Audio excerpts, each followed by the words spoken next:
Hello, hello. Welcome once again to another edition with Raven Lewis Brett Raven. I'm your host, Lewis Brett Raven, 33-year veteran comics, science fiction, fantasy, horror, role-playing game, creator, historian, expert, whatever you want to call me. I'm that and more. And a bag of chips. And with me, as usual, not always, but as usual, is the Big Bopper, Chris Hall.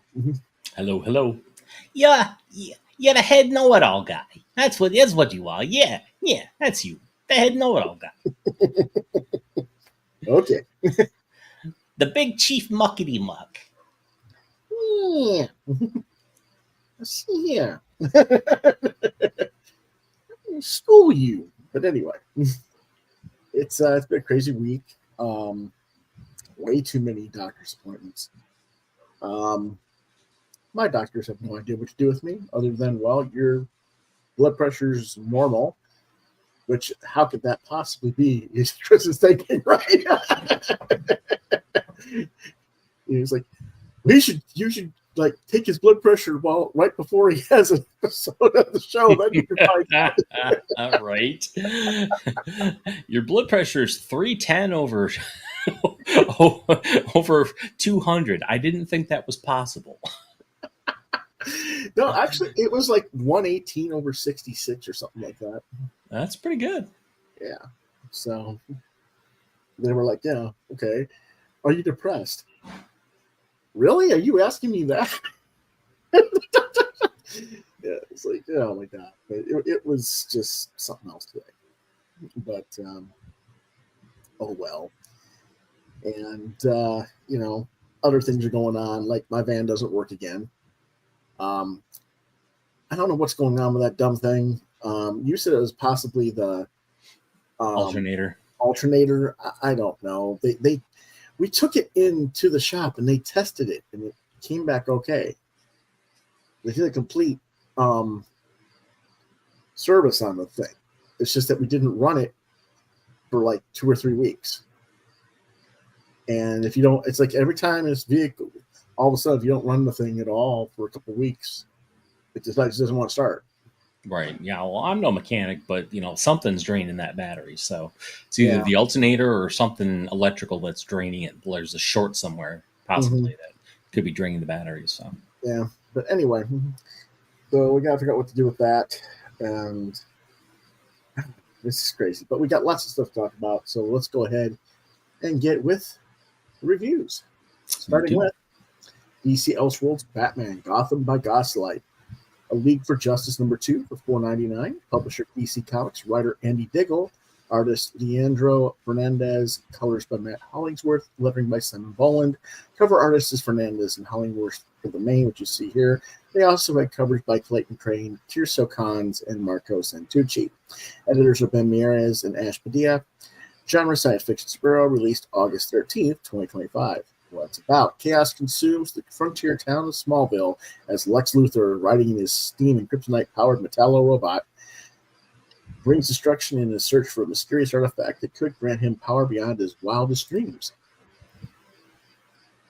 Meanwhile, Batman, Superman, and their posse of strange new heroes band together to stop his reign of terror and attempt to prevent Luthor from accessing this ancient power, but will the world be better off with this relic in the hands of those who don't know how to channel its power properly? What did I think of it?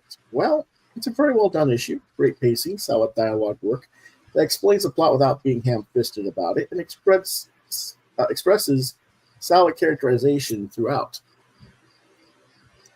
Some people might not like the revelations of this version of Superman and Kryptonians, but they're well handled and reveals the true threat by the end of the issue. I think Martian Manhunter is the star of the issue series so far, and I think it might be interesting in the future to see what Diggle could do with writing a regular Martian Manhunter series after the absolute Martian Manhunter series is concluded on its own separate channel there.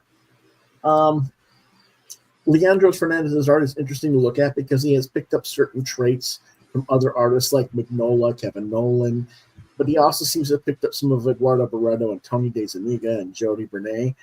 Yeah, I see a lot of different influences in his work that I like. He does a decent craft.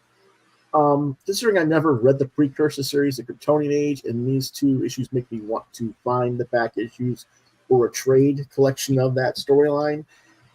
That's really the best compliment I can provide the creative team, right? Yes, that's a great compliment. So, you know, if the team makes me want to read more of this, of what they've done before, that's really the best thing you can hope for. I'll give it a 4 out of 5. Did you get a chance to look at this one? I did not. But so we have caveman Justice League, right? And you know, super people. We have steampunk super people. We have modern super people and future super people. Like what era are they going to you think they're gonna do next? Well, we even have like super future, you know, Justice League super people. So I don't even know if there's another era to conquer.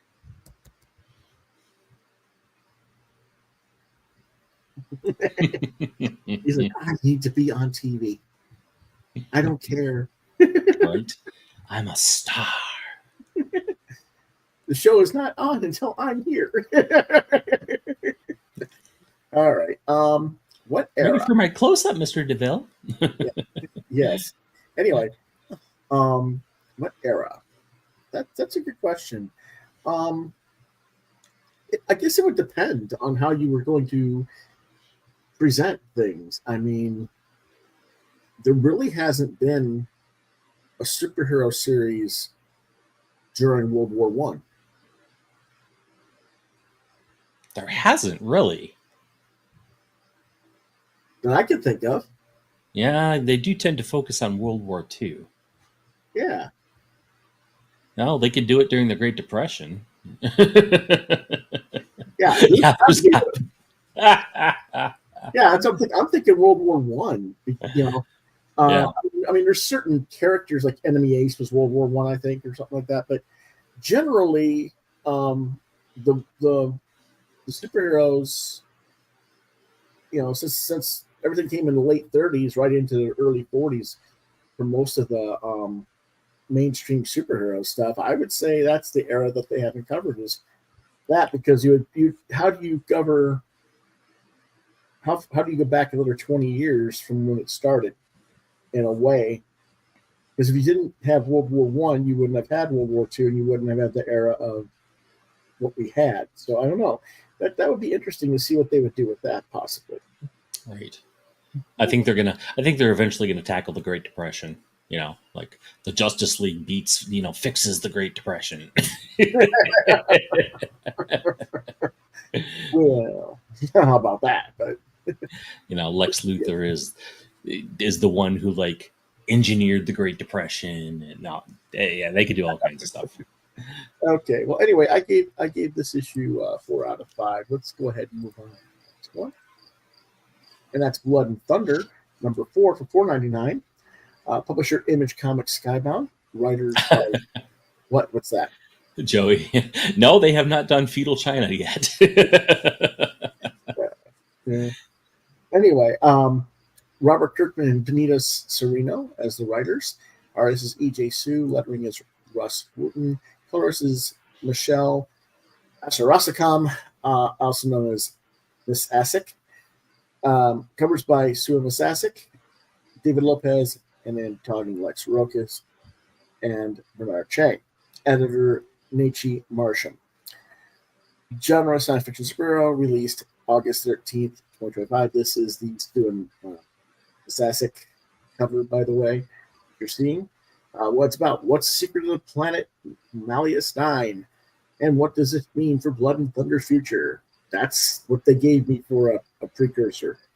There wasn't much of a what is this about, to be honest, in this issue. This was entirely filler issue of info dump, smack dab in the middle of the story. And when your lead character doesn't even appear in the story, save for the cover, I don't think that's a good issue. Right? Yeah. I think you should at least bracket the story with something featuring the lead character. I was reading this, like, I almost thought that the book was a misprint with the interiors of a different unrelated story inside, but with the cover put on the wrong book. But then I read the letter call and I realized, no, that's actually what they intended. I'm like, okay. It's not like the story wasn't readable. It just isn't a good look when you're doing chapfic to do an issue of nothing featuring your lead character in the middle of the story. Right. This would have been fine and will be more acceptable in a trade collection because you realize it's just an info dump on some of the goings on to fill the backstory of what she doesn't know, but the rest, what you, the reader, should know. Right. But if you're going to do it piecemeal like this, you kind of have to bracket the info dump with some sort of reaction or element coming from the point of view of your lead character or characters. That's just my opinion. I'm going to give this one a 2 out of 5 for that reason. Because I was just like, what's going on? I just was lost as a result. So I know you aren't reading this one. So, and what do you think? Her hairstyle is a mess. It's kind of ridiculous. I don't know the reason for it, but yeah, her hair is ridiculous. Yeah, I just, you know. And Joey, they've done Batman Ninja, so that's kind of like feudal Japan. Yeah, that's right. They did do the feudal Japan era. That's just they did it in the animation, not the comics. Yeah. So there you go. Next book, Bug Wars, number 6, $4.99. Publisher Image Comics, writer Jason Aaron, art by Mahmoud Asrar, colors Matthew Wilson, covers shown as Asrar and Wilson, also covers by Mike Del Mundo, and lettering by Becca Carey, editor Heather Antos, genre science fantasy, released August 13th, 2025. Well, that's about. In this 48 page of the first volume on story arc of the year's hottest new creator-owned series, according to Image, comes to its gut-wrenching finale as Slade Slaymaker stands alone against an army of warrior mites and murderous insects fighting for the fate of his family. No matter who wins, the yard will be left drenched in blood, as you can see on the cover. That is a great cover. Yeah, it's an awesome cover. I love the cover. Absolutely killer cover. The story fulfilled what I expected it to. I had figured that things were not what they seemed with the father. They had a reveal in the last issue, for those who remember, the father made an appearance that he thought was dead. Well, he still is. They just have like a Force version of him. Yeah, Force Ghost version of him. Force Ghost, yes. He goes to give him a hug and he goes walking right through him. So I'm like, oh, gee, that just kind of killed the whole thing. But I kind of figured that's what would happen. Because why else would you have a body there for him to, you know? But anyway. Right. I also figured there'd be one giant battle trying to save his older brother, which was exactly what happened. Then his older brother gets attacked by all the bugs and he gets stung, and he's like, goes in the paraphyletic shock from all the venom and stuff, and he chases off all the bugs and stuff like that, and his mother's dragging him, the older brother. Telling the cops, hey, give him mouth to mouth. I'm not giving him mouth to mouth. He's covered with bugs. So the mother has to give her son mouth to mouth. And then once they get an ambulance there and he's going to go get medical help, Slade, the magic thing that shrank and put him back to normal, and he just pops up out of nowhere in front of everybody in front of the yard. And nothing makes sense. After that, the kid, the older brother survives. They treat him for the venom shock and everything, and so now, they go to family therapy now from the adventure. Yeah. And he still has connections, psychic connections to what's going on with all the critters at the end of the story. And I'm just like, okay, whatever, I still think the book would have been better if it was kid friendly, more so than it was, without some of the nudity and the cussing and stuff. Right.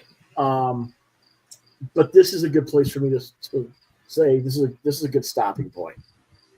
It's been a decent series, but I'm ready to move on. I'll give this issue a 4. I'll give the whole first story arc 3 stars overall. And you had given up on it a while ago. I did. Yeah, it just wasn't my story. I don't know. It wasn't my thing. So this kid still has a psychic connection to all the insects in his yard, right? So every time an insect dies, he's like, no! Yeah, basically. And of course, next series, there's other things in the woods besides bugs. Oh, so no. Guess what? We're going to fight the White Squirrel Brigade. and their friends. I wonder if, it's like, okay, so what are you going to do? Like put Squirrel Girl in a thong or something? Right, yeah. Like, they're fighting squirrels? That's just nuts. Yeah. But anyway, so yeah, it's a good place to stop. But it was fine for the first series. Well, I'm done with that one. All right, let's move on to the next one. This is one of yours, Chris. Alrighty. We have The Adventures of Cthulhu Jr.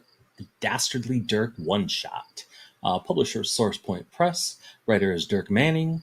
Artist Scoot McMahon and Sean Burris. Oh, McMahon. Okay. And Sean Burris. Genre is kid horror comedy. Released October 2019. What this is about. Dastardly Dirk is a wannabe supervillain who was informed he needed to capture the son of Cthulhu to achieve his lifelong dream of being admitted into the League of Evil. Hilarity and hijinks ensue in this genuinely all-ages comic when the bumbling bad guy discovers Cthulhu Jr. has just moved next door. Cute enough book. I rather enjoyed the whole evil in the basement, but upstairs the wife is like, whatever, go mow the grass and take care of your kid. It's interesting setup, but a bit too Legion of Doom, trying to get into the Legion of Doom, and pretty one-dimensional storytelling, so it was okay. I thought there was going to be something a little more clever than what it was. Okay. Now, the book itself is fine, but whenever you have a blatant version of yourself as a character in the story, you run the risk of potentially alienating the audience, especially if you yourself have done some things that are questionable. Manning's Dastardly Dirk is not a funny goof villain. It's a layer of his own personality traits that unfortunately have come to light since this book was released in the form of allegations of abusive behaviors and sexual misconduct towards women.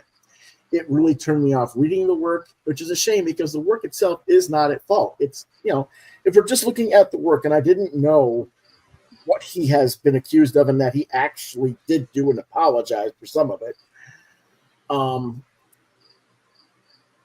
It just becomes an issue of me being able to separate that creator from the work. And when you interject yourself so obviously and completely, that makes that a prospect less of an option for me. I don't know how you feel about that, Chris. Right, exactly. No, you're right. Okay, I think the art by McMahon is very good. The concept is reasonably well executed. I just can't bring myself to like the book, and I'm not going to give it a rating because I just feel like I'd be unfair to all sides. And you gave it a 3, correct? Yeah, exactly. So just the average book. I would like to see Scoot do some other things without Dirk, basically. See what he comes. Yeah. But other than that, okay. Here's another one of yours, Chris. All right. I Was a Fashion School Serial Killer, number 5, $3.99. Publisher is Image Comics. Writer is Doug Wagner. Artist Daniel Hilliard. Colorist Michelle Madsen. Letterer Ed Dukeshire. Genre horror comedy. Very much comedy. Age rating mature readers, released August 13th, 2025. What it's about. Renee thought she had to choose to be a fashion school student or a raging serial killer. Well, she's discovered she can be both. And if she wants to save everything she's come to care about, she's going to have to murder lots and lots and lots of people. Just who and how many will it take to make things right in Renee's world? The penultimate issue takes you to the edge of Renee's sanity. Do we jump off the cliff into the abyss? Renee's back to her rampaging ways, racking up victims in her wake. And in her mind, every last one of them asked for it. Love the lady. I personally, I love the Lady Bathory bloodbath image throughout the whole series. The fact that she's got this itch that won't go away, and the only thing that soothes that is blood. So I thought that was pretty cool. In this story, she makes up with Sophie, explains what Bodhi did, and Sophie claims to have made the money to return to school, but the next day she comes up missing. Uh-oh. Uh-oh, Raggy. After justly shredding Bodhi, she ultimately confronts her teacher and finds out Sophie was targeted by the dean of the school and sold into human trafficking. This sets Renee on the path of destruction to save her friend, and let's just say it's not going to be the time to be a rich, lecherous geezer. I feel that's a little bit, prophetic. The art and story is fantastic. Granted, this isn't high art, but for what it is, I think it's pretty clever and well executed throughout. And the pacing is great, and they've done a great job raising the stakes for both Renee and Sophie. Can't wait to see what happens to the mean girls. And that's the other students that were picking on both of them throughout the series. Yes, the rich girls. Yeah. And Chris gives it 5 out of 5. Yeah, I gave this one a 5 out of 5. This was fantastic. Yep, Dean going to get it. Yeah. I really lost interest in this, but I understand why you like it. I guess for me, quality-wise, I'd probably say it's a 4. Okay.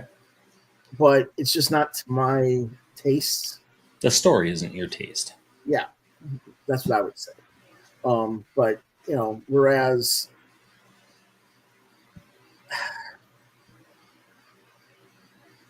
I could see this being made into a late night Netflix or MTV late teen thriller type. Absolutely. But it would be probably more of a TV 14 or even an R-rated type thing. Yeah, well, they would probably neuter it, I'm sure. Yeah, so anyway. Next book is Guardians of the Last Dragon, #1, from Cambrian Comics. Writer is Zach Schimmel. Artist is Ben Basil. Lettering by Micah Myers. Editor by Matthew Blair. Genre science fiction fantasy. I couldn't find a release date. There was no publication date on the book. I received it as part of the Kaiju and Cowboys crowdfunding campaign for the trade paperback in July 2025. What it's about. It's a manga-esque cyberpunk fantasy where there's a war going on between human knights and bioengineered dragons with an elvish alien female caught in the middle, from what I get out of it. Now, to be fair, I'm been a little bit crunched for time. I don't know if I really got what I was reading out of this. I do think it's an okay concept. I like the cover here. The interior art is fine, but the interior art is black and white with spot colors throughout. And I would have preferred the more finished, painterly look like what we see here on the cover. But what they did was effective in and of itself, and I'm going to show you the book in just a minute. Like I said, I was crunched for time. I probably didn't get a proper read of this one. I feel like I missed some things. But overall, it's a decent enough story. I may follow it, I may not. Depends on how well Cambrian follows through with publishing subsequent issues. I'll give it a 3 out of 5. But let's take a quick look at the book. Again, the cover, nice painterly, watercolorly look. It may be kind of monochromatic with the blues, but it's still pretty solid. And this is a standard comic book size. Yes. But, this is kind of what you get, is black and white with a little bit of grayscale. And then you see a little bit of red there. Little spot coloring to just kind of like stand things out. Yeah, draw the eye. Yeah. And and so you see this, and, I mean, a lot of these 2 pages are kind of weird, not weird, but I mean, it's like I'm looking at computer coding. I can see that. Yeah. And it's like, it's hard to read a little bit on that, but yet it isn't. It's, I get what they're doing with it.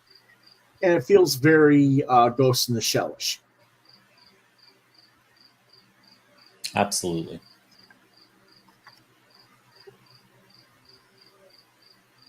Oh, especially that looking over the city. Yeah, that's very Ghost in the Shell-ish. Yeah, and we'll have those little spot reds on the visors of the helmets here or something. There's if this thing had been done in full color, I think it would be a lot better. But maybe there was I don't know. Maybe it's just cost wise. To me, it always comes down to cost. Right, but to me, spot color costs more than regular color. Really? I was not aware of that. Well, it depends on what you're doing and how much you're doing it, Right. But that's what I'm saying. These spot colors are very limited, and it's like, for what you got to pay for that, it's I don't know, is it really worth it? But, it looks good overall. It's got a manga-ish type feel to it, but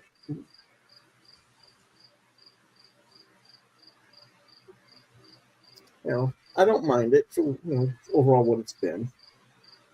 And you can see there's the alien, elvish, dragonish dragon girl. Mm-hmm. And he's trying to help her, but there's still people trying to kill her. So that's what's going on with that one. And I don't know, Chris. Your camera's all wonky again. Yeah. No, I was just moving it.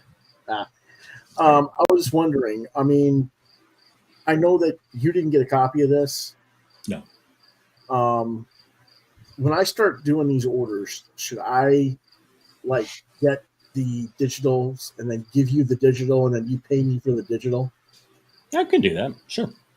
Yeah, okay. That at least that way I know if I get the digital with the print, you'll at least have a copy to read. There we go. That's a good idea. We'll talk about that more in the future. Okay.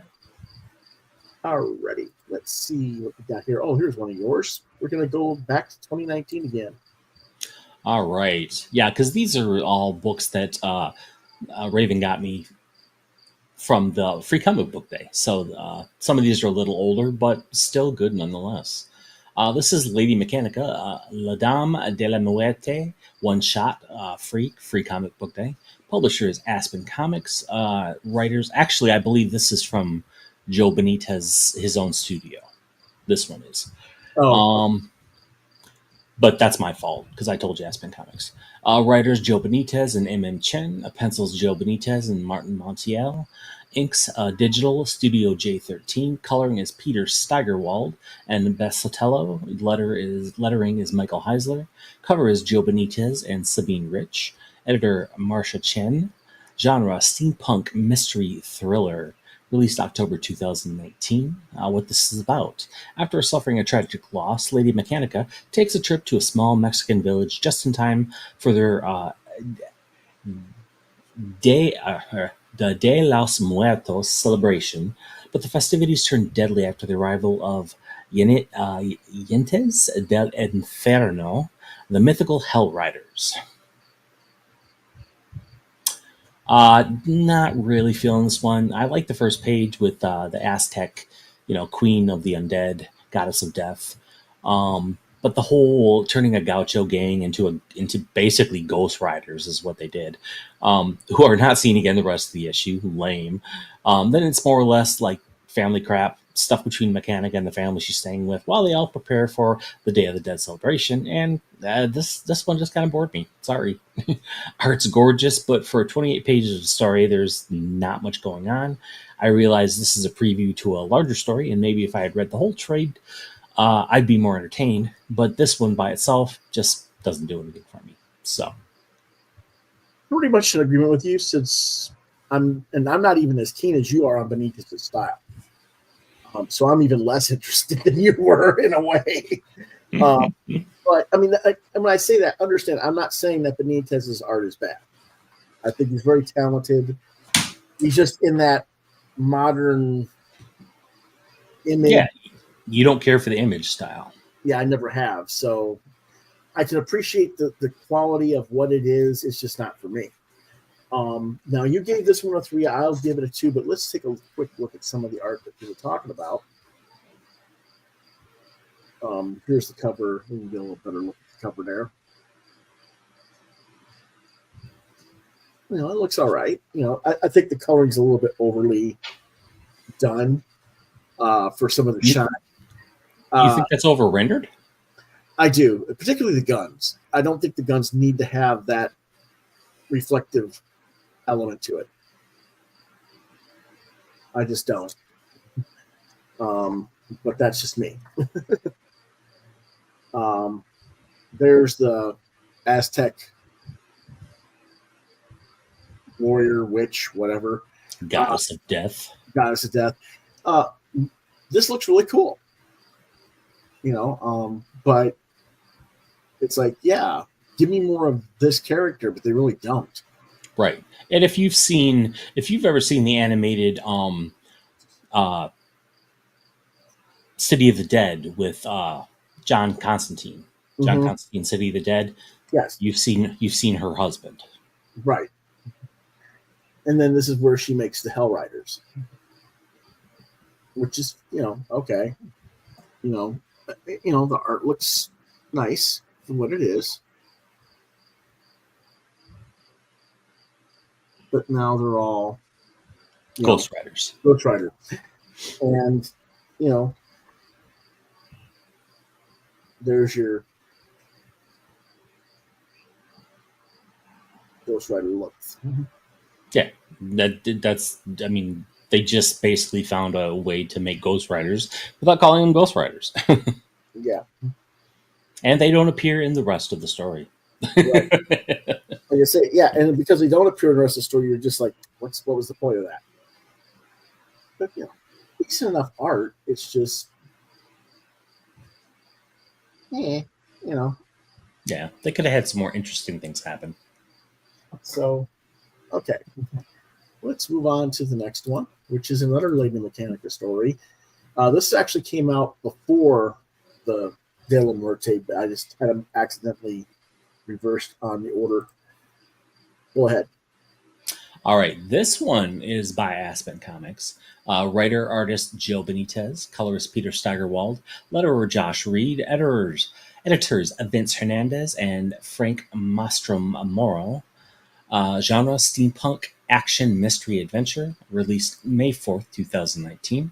What this is about, introducing new readers to the steampunk bestseller, which has been remarkably successful with female readers, art enthusiasts, and customers who are new to comics, includes the original 14-page one-shot introducing Lady Mechanika, a young woman in Victorian England with mechanical limbs and no memory of how she got them, searching desperately for the secrets to her past, plus excerpts from available or upcoming Lady Mechanika comics.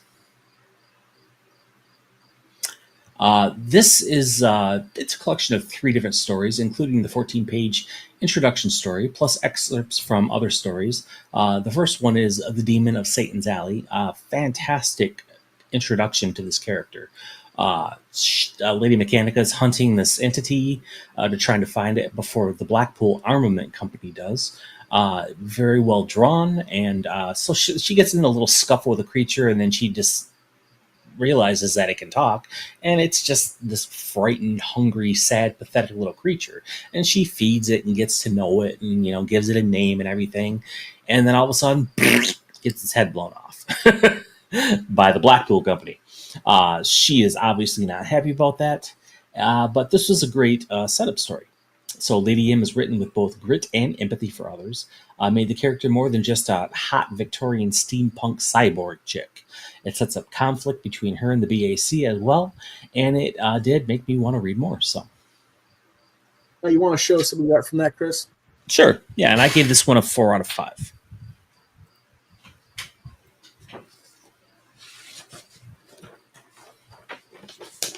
I don't know if we can see that very well here. Yeah. All right.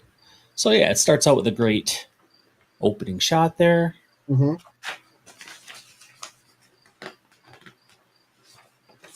And like I said, I'm a fan of Benitez's work. Yeah. So that's blurry as hell, isn't it? It's fine. All right. We know it's not going to be perfect on these kind of cameras. Unfortunately, your scanner doesn't work, so you couldn't pre-scan it for us. No, I could not. But anyway, really nice artwork, and as you can see, there's previews to other stories in here as well. There's one where there's an assassin in England who basically looks like Lady Mechanika, but it's not her. So, yeah. And so, yeah, I mean, it was pretty cool overall. I enjoyed it. Alrighty, let's go ahead and move on to the next one. We've got the Murder Podcast, The Cold Open, for $9.99 from Ignition Press. Writer Jeremy Hahn, artist Mike Tisserand, colors by Nick Velarde, lettering by Andrew Design. Cover artists are Jeremy Hahn and Nick Velarde. The editors are Jamie S. Rich. I think there's another editor, but Jamie was the only one that was the same book. Genre crime mystery, released July 2025. What it's about. There are over 4 million podcasts online, but this one will be the last you hear. True crime podcasts and their charismatic hosts are the queens of the Hill, consistently topping listening charts worldwide, with many shows developing obsessive cult followings, spawning fan clubs, merchandise, galore, and other things from over 200 million people who listen to them. One such true crime podcasting darling, Dead Sounds, has just returned for a surprising second season. Surprising because a new episode has mysteriously appeared in the listeners' feeds, despite the unexplained disappearance of the show's hosts after the end of its first season. Something is wrong with this podcast, something horribly, murderously wrong. But sometimes you need to just get away from the things in life pulling you down, tough decisions, the ceaseless sex, and your own disappointment. Sounds like life, doesn't it? It does. That is just life. Dexy needs a distraction, maybe in the form of a podcast. Unfortunately for her, that one just showed up on her phone. Will prove to be a deadly one, and no one is safe, as you can see from the cover. What did I think? I think that it's your loss for not ordering it on the crowdfunder campaign, Chris. I'm sure it is, yes. Because I knew I remember you saying you wanted to, and then I don't know what happened. Probably just to get the money to do it. Probably. The comic is an opening scene where a woman, Dexy, has come to the library. She's being harassed by her ex-partner on her cell phone, and she's trying to ignore all the texts and messages on her cell phone when she gets the message to try this podcast called Dead Sounds. And when she begins to listen to the podcast, she is possessed and turns into a zombie, reciting back the dialogue she's hearing through the headphones as she attacks and injures and kills multiple people in the library and winds up getting shot in the head to be stopped herself. What the hell just happened? And it doesn't give you any more than that. That's what it gives you. That's your cold open. So that's why they call it the cold open. You don't really know what's going on. But it doesn't need to give you more because it's there to hook you and make you want to read the rest of the story. And I think it does that just fine. I feel like comics don't do that enough. They don't have that, what the hell just happened moment, the cold open. I feel like they don't do that enough anymore. Mm-hmm. That could be. Mm-hmm. I'm certainly intrigued by this work.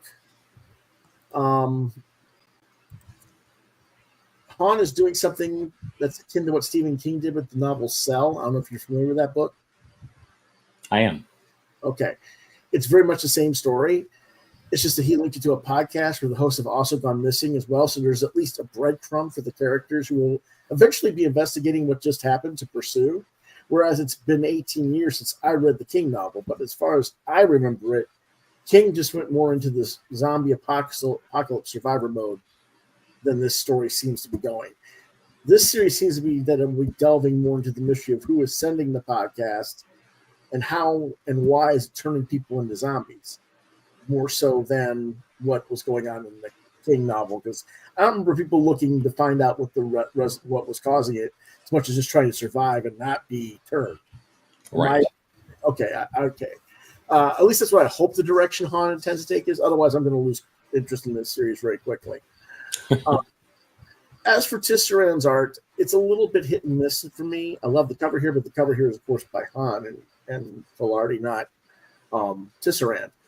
But some of the story pages are really nice. He does have reasonable storytelling skills, but I think the colors are dulled the story down some. They're vibrant colors, but they're colors of a certain palette, that clinical blue-green hue that leaves you kind of queasy, which is meant to do that, I think. Right. I think it makes you feel like you just got out of a doctor's office. Yeah, I think that's what they're doing. They're doing what they're meant to. And I think that it's accenting that sense of uneasiness and revulsion of what's actually going on in the scenes. So I don't want to discredit the coloring. I think it's doing what it's supposed to very effectively. It's just not the effect I would say is appealing, but it's not necessarily supposed to appeal. Right. And I truly, truly appreciate when a colorist takes the time and knows enough to use colors psychologically. Mm-hmm. I think that's what use that to great effect. Yeah, I think that I love when they do that. So. Yeah, and so that's what you're getting. And here's the book. Again, I love this cover. Yeah, it's a great cover. And this cover still has that kind of weird bluish green in the back on the floor. Tile floor right. there. But you'll see what I mean. It's all like bluish, yellowish greens. And it kind of gives you a weird... Right. And this is right where she actually starts listening and her eyes go open like that. I rather enjoy the art myself. So, yeah, I think that's cool. Really nice. Yeah. And she takes this thing and just kills Grandma with a, what do you call it? I can't quite see it. The thermos. Oh, yeah, her little thermos, yeah. Yeah. And, I mean, it's consistent throughout. It's the same type of coloring here.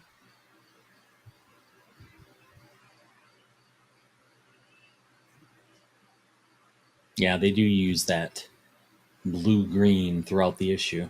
Yeah, and it's just, whew, it's a little bit much for me after a while.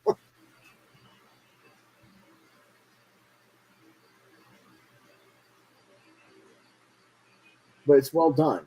I can't complain about it. Right. So again, I'm gonna just as you can see, there's a lot of. I'm not gonna get into the ending of it. There's only one survivor in the whole thing. I can't really. I'll cover it, and that's a little baby. Okay.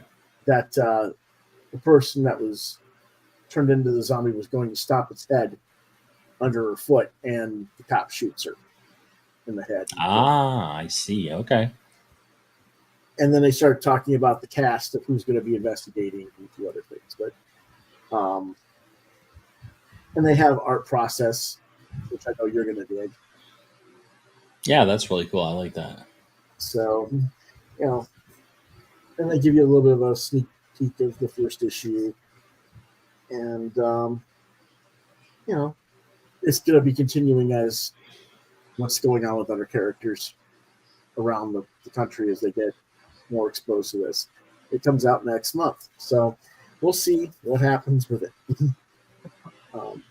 Again, I gave it a 4 out of 5. Which is surprising. Why is that surprising?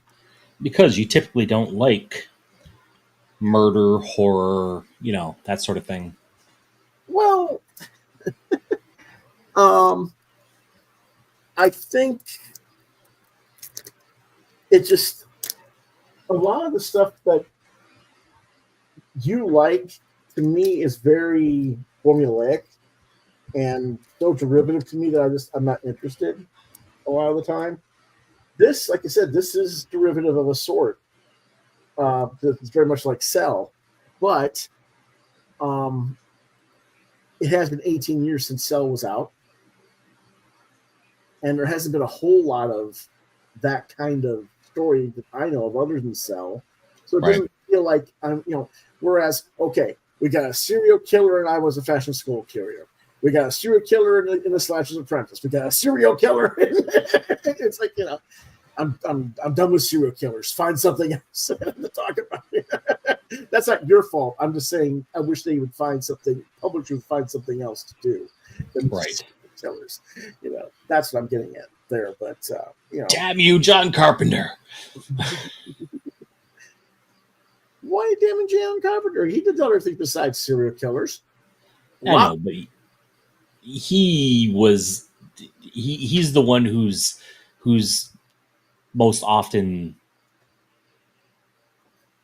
accused of creating the serial killer genre. Okay, I thought it was Tubby Hooper myself, but Tubby might be a little bit later. But anyway, it doesn't matter. Well, no. So wait, did Chainsaw come out before Halloween? I think Chainsaw came out a year before Halloween. I could be wrong. Yeah.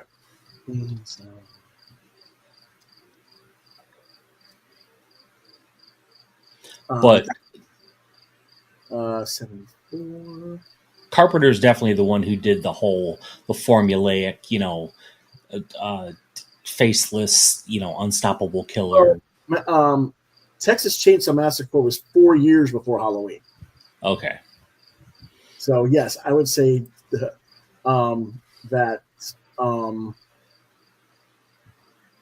Toby would be the one, but I could be wrong. We could have a whole discussion about that. But again, whatever. Well, I'm not an expert on that sort of thing. I know you don't have a horse in that race. Yeah. So anyway, speaking of yet another serial killer book. This is The Slasher's Apprentice number 4, $4.99. Publishers Mad Cave Studios. Writer Justin Richards. Artist Val Halverson. Color Rebecca Nolte. Lettering Bud Bedouin. Editor, James B. Emmett. Genre is horror. Released August 13th, 2025. What it's about. So change is inevitable. An ending, a new beginning. Everything in between is merely an obstacle. A weed to be plucked out. Stay tuned. A mysterious new serial killer is disrupting the scene by targeting other slashers that they deem irrelevant. Will Riley and HVK be able to stay ahead of the innovation curve and stay off this new killer's radar? Or is it too late to teach this old lion some new tricks? There is a new serial killer in town. They don't specifically say, but they put like a / killer in red, so I'm assuming it's called the / killer. Who goes after other serial killers for the social media hits, and HBK and Riley are in the crosshairs. It's not like this is a new idea, like Dexter. If you've watched Dexter, like one serial killer killing another bad person. But the writer's trying to do something sort of different with it, and the end of the issue is a nice cliffhanger. Art is okay, pretty much the way it has been. I wish the artists would step up their game just a little bit, the way the characters have to.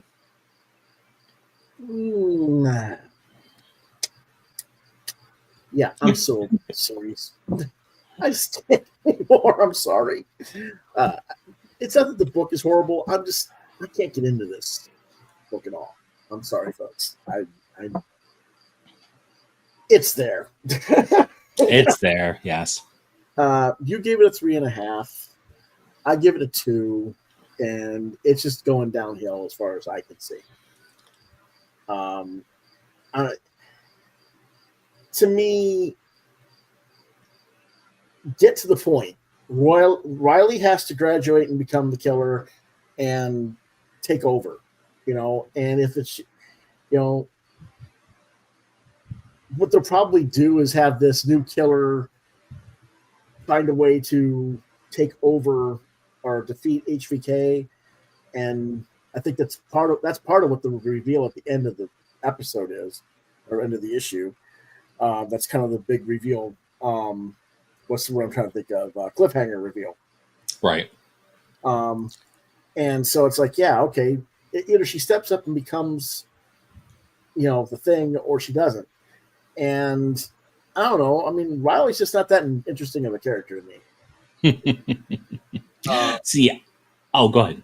You go ahead and respond to that. I was going to say, I don't see that that's what this is about at all. I mean, the whole point of this book and this story is that she loves the HVK killer, or she loves HVK, and she's trying to help him get back to what he once was, as far as renown and terror and people just being, don't say that name, and so I don't think it's about her taking over at all. I think the whole thing is about her helping HVK take out all the competition and to find new and different ways to put fear back into.